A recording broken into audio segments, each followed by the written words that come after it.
Hello and welcome, guys. We are back here for match 4 after finally getting a win in round 3 against none other than Jun Midrange. What can you say? Top decking the Titan. It's just how you do it. It's a good thing we didn't board out any Summoners packs in that matchup, right?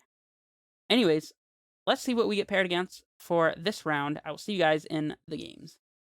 Alright. Let's get in this match here. Ready to play some games. On the draw. It was bound to happen sometime. Sadly, our Greenland here not letting our Garenbrig enter untapped, but you know what? We'll make do. It's alright. We just need to draw a bounce land here, or maybe just 2 straight lands off the top, and we'll be good. This is probably just going to be played as a land here, but, you know. Turn 2 Grazer is not really the fastest thing we could be doing, but you know what? It's fine. It's fine. Let's play out the Garenbrig, I guess. There's potential for it to have been an untapped source if we drew a forest, but we also may want to use the mammoth for other purposes as a creature, so we'll see. Playing against goblins. Man, if that was a Snoop, we'd be in pretty bad trouble here, but thankfully it's not. Their little beatdown plan is not going to be quite as efficient against us as they might hope. Grazer, of course, not being able to put in mammoth here, as in our hand it is in fact just a creature card. I think we are going to want to play it as a land here, so if we top deck an untapped source, we'll be able to activate Garenbrig. We'll swing it back to them.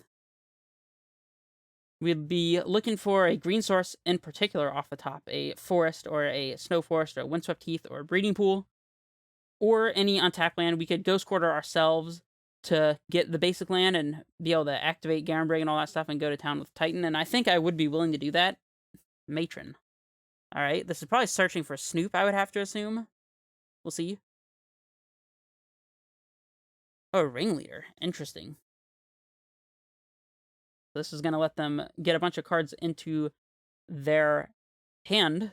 Not necessarily the ones they need, though, so that's quite interesting to me. Alright, well, we'll play out this Dryad. We'll play out our Growth Chamber. We'll pick up, I suppose, Talaria West. Sure, and we'll play GQ. This is not one that we can play. It's just for transmuting, if you were wondering why that's lighting up. I don't think playing Explosives on 1 makes any sense, so let's just pass it back here. We have Titan this upcoming turn, so our opponent needs to do something drastic right now. They need to have one of their main board Thoughtseizes, which they could have. If they're just playing Ringleader here, then they're going to be in for a bad time.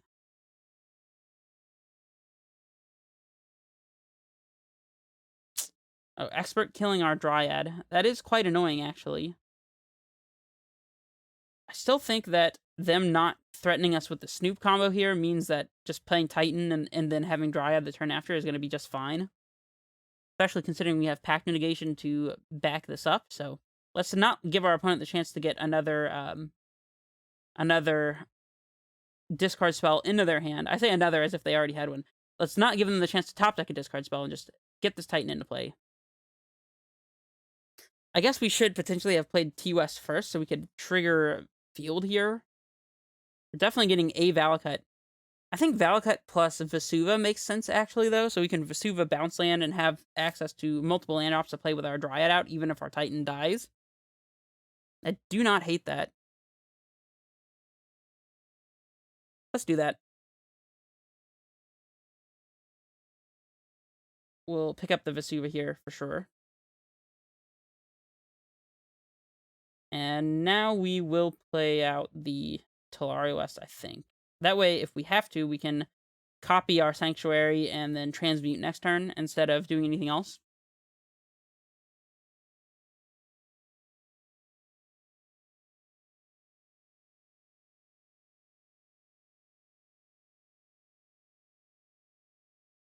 Definitely seeing our creature land here do a good job of tapping for green since the early turns. We have a explosives here to round out this Snoop here, so I'm not worried about that. Or we could just, kill it with Dryad. In fact, if we top deck a land here, we may just have lethal. I have to use mana to sacrifice to make tokens. But if we start killing their things, they get to start pinging our things. So a land off the top would be the best thing here. A bounce land would be the absolute best. Although I guess we're going to be able to attack with this Titan anyways, so let's kill the Matron and block a Goblin here, I suppose. Don't want to kill the 2-drop because we would potentially be killing that one with explosives. Yeah, that's a fantastic land to have. And we also get to attack with Titan here, so our opponent's just extremely dead here. They may not know it, but it is true.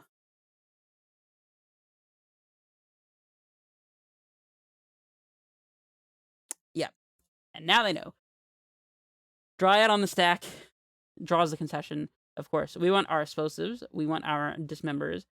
We may want Veils specifically for Thoughtseize effects and for Munitions Expert. I think that is reasonable. Sage to blow up Vials seems alright, but I don't want to go as far as to have Force of Vigor. They could have Blood Moon, in which case we may want Beast Within, but okay. Cavernous Souls is going to be better than our Bog here. Ghost Quarter can set us up with a basic land if we want to play around Blood Moon. They probably are playing Blood Moon, in all honesty. In fact, I'm going to board in the Force of Vigor, perhaps to play around it. Probably not Beast Withins, though, because they are going to be looking to pressure our life total. Not enough that I want to bring in Baloth, though, I don't think. I don't know, it's kind of weird. Let's, I don't think I want to board out in any of these other lands. Maybe the Cavern Souls is not that great. Okay, Florahedron seems alright here, actually. It is a reliable source of ramp, unless they decide to Munitions Expert it, which is not going to be the best move from them. I think saving Expert for Dryad would be better, so the fact that we can just play this one out as a ramp source to have a turn 3 creature, even if we don't have the untap land for it, perhaps, or, I don't know. I'm not sure what lines this enables just yet, but I think it's fine. The Mammoth, as per the usual, seems like it's the least on plan here. I think boarding out Mammoth is going to be fine. Our recovery is going to be able to get back our dismembers and explosives, so I think that they're going to be fine. Pact Negation, don't think is necessary. What else? What else? We can trim 1 recovery, maybe? Now, let's just trim a Florahedron. I think recovery will have quite a bit of upside here. Actually, let's trim 1 recovery as well. It might be better to have recovery than Tangled, though. I'm not sure. Tangled lowers our curve instead, though, so that's fine, that's fine. We gotta trim 1 more card here. I don't know, what do you guys think? Tell me in the comments, what should I cut? Could be a Garenbrig, although I think Garenbrig is quite good with all of our additional green sources here. Man, this is hard. I guess a recovery. Good enough for me. Let's go. We have a way to disrupt their combo. We have 1 land short of Titan mana, and we have a Titan, and we have a Dryad. I dare say this is the keepiest keep I have ever seen against goblins. Skirk Prospector. Could be scary. Definitely could be scary. Let's, we have all of our lands that we need here. Let's go ahead and play out our forest, though, so that we have access to Dismember. And then this upcoming turn, we can play our Valcut and then have just land, and the turn after Titan with Dryad on the field. Seems pretty good. If our opponent doesn't snoop here, then we can hold our Dismember for a Munitions Expert.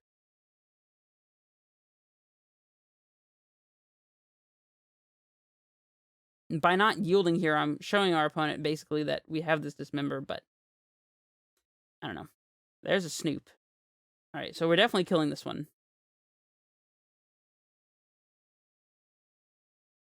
I'm doing it now, so if we draw a Tangled, then we can cast it as a creature.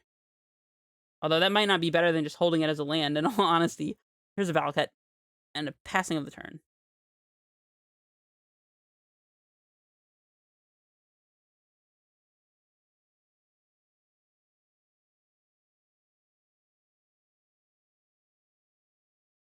I can Matron for another Snoop here. I don't think that'll be fast enough, considering we'll have a Dryad in play by the time they cast a Snoop, though. They get Sling Gang. Interesting. So the sacrifice to make somebody lose 1 life and they gain 1 life. Somebody would be me. Let's get our Dryad into play here. And let's play our Ghost Quarter, so they might think that we'll have to Ghost Quarter ourselves to make Garandrig mana.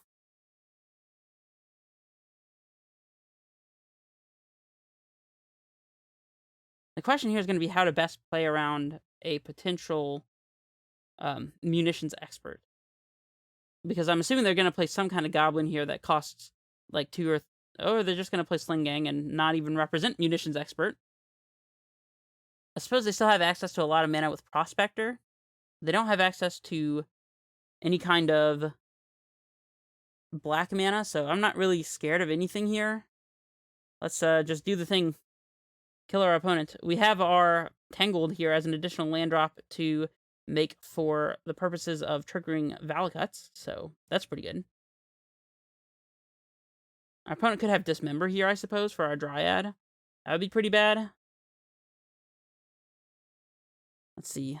We still probably want to go for lethal here, though. We can get Valakut and Windswept Heath. Now, let's just get Valakut Vesuva, and then if our opponent has answered the Dryad, we'll hold on to the Tangled. This is going to be... That's 6 triggers, so that's 18 damage. Oh, that's lethal on the stack already. Alright, well, we win the match. Winning against Goblins. Love to see it. I've heard people say that Goblins is not a particularly great matchup for Amulet, and those people must not draw their Dismembers from the sideboard. I suppose. I don't know. Sometimes your Goblin's opponent leads on turn 1 Vile, turn 2 Snoop, and they just kill you because you didn't have your answer, and sometimes your opponent leads on, Prospector, and you answer their Snoop, and they kind of just do nothing for a few turns, basically, like happened in the game that we just finished there. I don't know. What are your experiences with the Goblins matchup? Let me know. This is the first time I think I've played against it. I think I played against it once before. No, I played against it once in person as well. So I've played against... This is the 3rd time I've played against this matchup. And I still don't know how to feel about it. It's probably not great, but I think... Especially, this is another matchup where having Grazer makes a huge impact. Being able to cast your Dryad or Azusa on turn 2, rather than having only Amulet as a way to do that, and then being able to potentially destroy Amulet. Grazer seems it's pretty good here. It also lets you kind of put a stop to their aggro plan as well, which is pretty nice. So, I don't know. Anyways, I will see you guys for the final match, where hopefully we can get this 3-2. I will see you guys there. This is Redface Menace, signing off.